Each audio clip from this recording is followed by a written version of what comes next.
What's going on, guys, and welcome back to another video. So we actually have a lot of stuff that we need to get to in this video. First, I want to talk about a new bill that was proposed by the Senate, and this is actually going to provide monthly payments to students, and I'll address that in just a minute. We also are going to address Democrats and how they're not sure exactly where to go right now with the direction of both of these infrastructure bills. We know the U.S. is seeing a massive price increase due to production of goods in Brazil. This is crazy. I want to address that in a second. But also, Janet Yellen strongly supports the child tax credit payments because of one main reason. Now, we got some other news in there as well, but I want to break down what's currently going on with the infrastructure bill because right now there's a lot of discussions around it. First off, I just want to thank you guys for watching, always hitting that like button and continuing to click that subscribe button as well. But here's what we know. Today, many progressives are now worried that there won't be a reconciliation bill if they decide to vote on the $1.2 trillion bipartisan bill. Many progressives are very upset with Nancy Pelosi because she keeps changing her course. She keeps adjusting the way that the House is going to proceed with these two bills. Some worry that if the bill on this bipartisan $1.2 trillion bill passes, then moderates, they're going to have more leverage than progressives, which means they will hold the $3.5 trillion bill hostage until at least 2022. Being that the two main holdouts, are senators, that's Senator Joe Manchin and Kyrsten Sinema. Progressives in the House worry that if they do not stand firm and block the $1.2 trillion bill, and this is just in 2 days, on Thursday, Nancy Pelosi says the House will vote on this. If they don't block it, then they worry that the $3.5 trillion bill will never happen. And so, progressives today are warning Nancy Pelosi to hold off on the $1.2 trillion bill because they say they need to pass a budget reconciliation bill first before they do that. But if Nancy Pelosi brings the bill to the floor, they will be forced to reject it, and it's going to make their entire party look bad. Now, the major news over the past couple of days has been around the size of the $3.5 trillion bill. I've been talking about this for probably about a week, where all indications and all signs were pointing to the fact that the bill needs to be smaller. Nancy Pelosi said the bill will most likely be smaller. She says that we got to find common ground. And according to multiple lawmakers today, this is now being called the $1 trillion plan. This is not the $3.5 trillion infrastructure bill. This is not the $3.5 trillion human infrastructure bill, $3.5 trillion social infrastructure bill, or $3.5 trillion stimulus package. It's now being called the $1 trillion plan. Now, the crazy part about that is that the $1.2 trillion bill was supposed to be far less. However, at this time, they could pretty much be almost identical, because what Senator Joe Manchin and Kyrsten Sinema want is a $1.5 trillion bill. Far less than progressives are even going to go for. And reports yesterday, they started saying that Arizona Democrats are actually threatening Senator Kyrsten Sinema, who is from Arizona, saying that they would actually censure her if she doesn't vote with Nancy Pelosi and get the $3.5 trillion bill passed. Well, Republicans, they're actually applauding Kyrsten Sinema, saying she's doing a great job blocking the bill. But again, she's a Democrat. A little bit of an issue. And when we talk about censuring somebody, that simply means she could lose the Democratic support and funding for her upcoming campaign. That would be detrimental to her as a senator. Okay? That would almost be political suicide for her to do that. So we'll see what happens there. But right now, the overall size of this bill has many people extremely upset because, according to Senator Bernie Sanders, he says the $3.5 trillion was the starting point. It was only supposed to go higher once it went into debate. It was only supposed to go up, not down. And some Democrats are wondering, why does the bill keep getting smaller? Where did all the money go? What happened to let's pass meaningful, big, bold legislation? That's not what's happening right now. But Senator Bernie Sanders said today on Twitter, and I quote, "You tell me what to cut. Tell the working families of this country we don't need to make childcare affordable. Tell the younger people we should not address the crisis of climate change. Tell the homeless people we should not build affordable housing. That was an exact quote from Senator Bernie Sanders. And again, he's said this multiple times. Tell me what to cut. Tell me what to cut. He's asked that question multiple times, but nobody's really come up with an answer. So, here's where we're at. The $1 trillion bill does have a bunch of different issues, but one of the main issues that's facing Congress right now, okay? Now, again, the bills are pretty much off on their own. But the big issues right now, one, we still have the debt ceiling to worry about. Two, we still got to get the government funded, okay? But according to House Majority Leader Steny Hoyer, today he says that Democrats will most likely have to use budget reconciliation for the debt ceiling. However, according to Dick Durbin, he says no, there's not enough time and we cannot do that.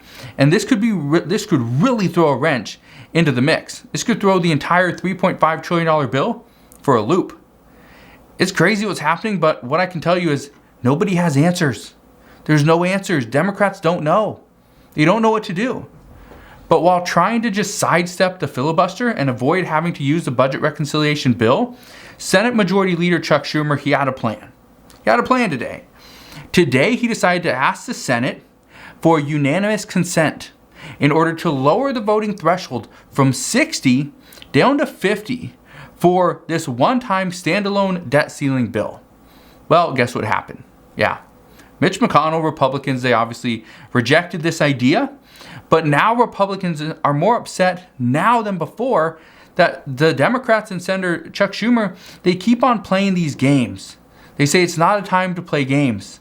This is not a game, which it is not a game, but this is exactly what lawmakers have been doing. They do this every single time there's a bill.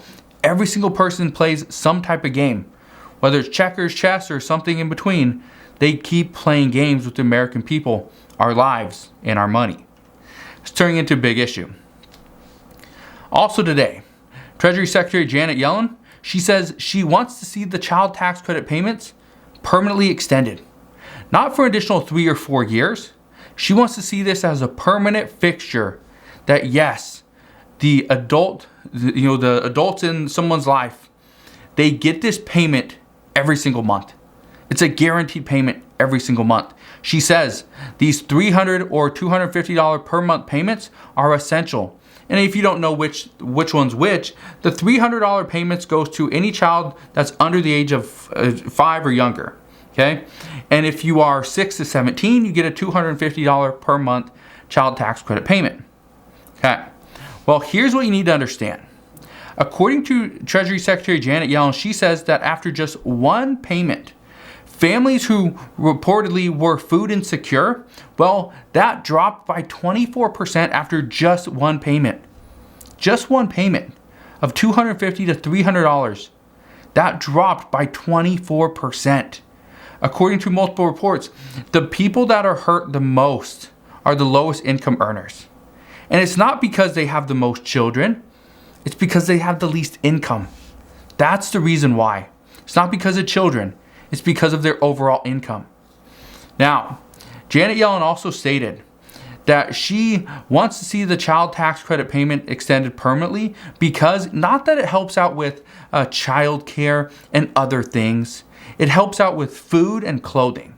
Those are the two main things it helps with. It helps families who are food insecure provide for their children. And that's something that is needed. She says, this child tax credit payment isn't supposed to make child care more affordable. That's what the child care provision in the upcoming $3.5 trillion bill will be used for. To make child care more affordable. To get a child care tax credit. That's what it's going to do. She also doesn't support work requirements to be able to get this child tax credit payment. That is something that currently Senator Joe Manchin has supported. However, she says that too many grandparents and disabled individuals are taking care of children, whether they are theirs or somebody else's, and they cannot work, but they should still be able to get the benefit. And this is what I addressed earlier on as well, is that right now, in order to get the child tax credit payment, the child has to be yours. It has to be pretty much blood. Now, Democrats are saying they're going to change that. So now, let's say you are just a good neighbor, and maybe your neighbor who had a child, they went to jail or something, and you were the legal guardian now. Even though you are not the actual parent, you're not blood related, but now you're taking care of that child. This is just an example. Maybe it's a poor example, but that person would now be able to get this child tax credit payment. So that's just what Democrats are trying to do, because they say every single person that's raising a child should use some assistance, or could use some assistance. So we'll see what happens moving forward, but those are the two updates regarding the child tax credit payments. Now, here's a new bill I want to bring to your attention. This is a bill, it's called the Piggyback Act. Now, last week this new bill was introduced by Republicans and Democrats in the Senate. Well, this bill would go towards high school students. And the point of this bill, which is called the Piggyback Act, is to provide financial literacy to students. Now, when I went to school, and you can comment down in the comment section below if you had something like this as well, did you learn anything regarding finances, savings, how to properly balance a checkbook, right? What was debt? How or why do you need to understand your credit score? Why is that important, right? Did you learn any of that stuff? Let me know down in the comment section below. Because when I went to school, now there wasn't a lot of classes that taught this, but there was one class that was very good. In this one class, we learned about savings, investing. We even did paper trading. We'd open up the Wall Street Journal and we'd try to figure out, well, okay, what companies do I want to buy in, and what's the price? And we would do paper trades, right? And I learned how to trade. I learned investing back when I was in high school. That was great.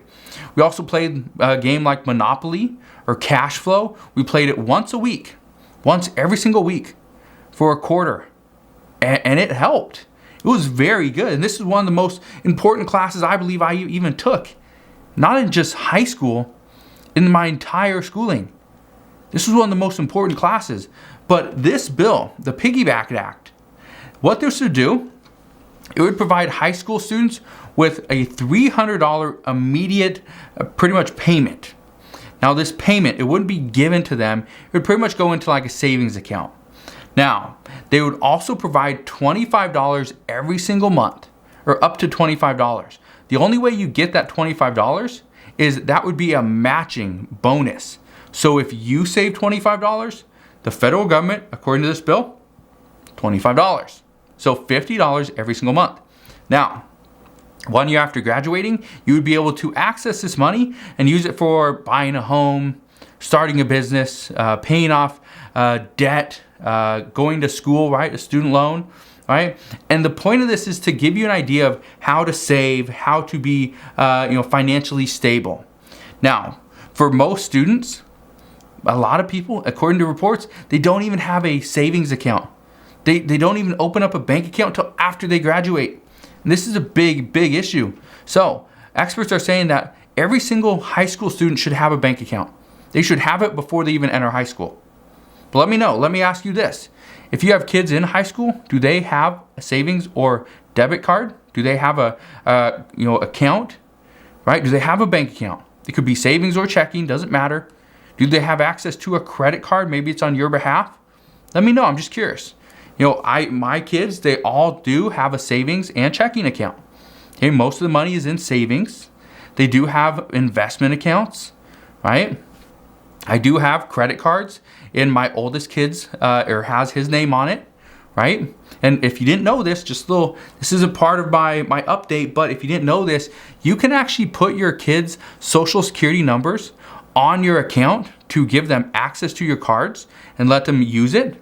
But in the end, okay, just to give you an idea, in the end, when they turn 18, let's say your kid's 10 now, and in 8 years when he or she turns 18, it's gonna show 8 years of credit history. 8 years. And yet, they didn't even know that was coming. So by the time they turn 18, they could pretty much afford, maybe not afford, but their credit could be good enough to get a house or at least a car. So just consider that. But one thing I just want to say is this bill, this Piggyback Act, is not going to be a huge money maker for kids.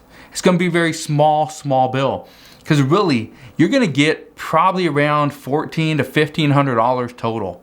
That's all you would get. That's including the $300 and then the $25 per month for almost 4 years. That's what you're going to get. So that's what that bill is. Now, here's something else I want to bring to your attention, because I was talking to some people the other day, and they're saying how sugar is very hard to find and is expensive. Flour, same thing, hard to find and it's expensive. Just different products, right? Soy products especially. They were just hard to find, very expensive. Well, I was looking into this today and I figured out a little bit why. So if you do any cooking, if you like orange juice, expect to pay more for that stuff. According to multiple sources, we're going to see about 33% increase in some of the prices on different products. And it's because of what's happening or has happened in Brazil.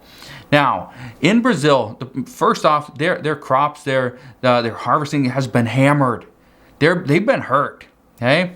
And it was because they got hammered when we saw that huge drought that happened. Also that Arctic freeze. Right? Brazil's been hammered. They were hammered from the pandemic also. That's obviously in there. But here's what we know right now.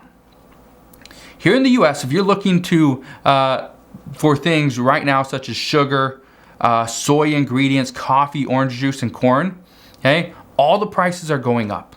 They're harder to find because right now the US is actually looking for different sources in order to get these things. But right now, okay, just to give you an idea, Brazil makes up 75% of the US orange juice supply.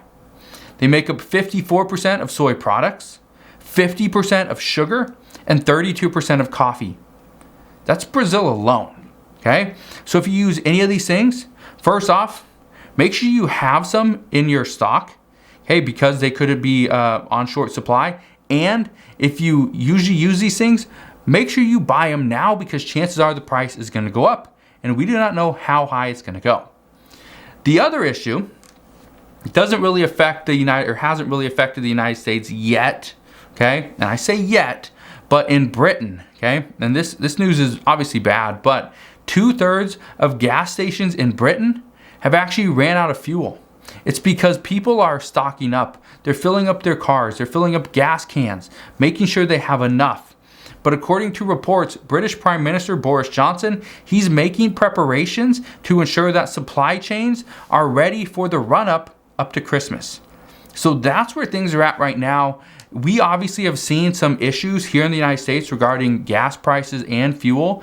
There is a driver shortage for truckers, so that's obviously playing into this. Obviously, a lot more people have been traveling over the summer. Right now, not as many people are traveling, but we also have seen issues just regarding gas. So, as I know more, I promise I'll fill you in on all those updates. But just again, I just want to thank you guys for watching. Hopefully you have a wonderful rest of your day. Sorry if some of this is bad news or I'm a bad news bear. I don't try to be like that, but I just try to fill you in on all the updates that I'm reading. So again, I just want to thank you guys for watching. Have a wonderful rest of your day. Consider subscribing, and I'll see you guys on the next one.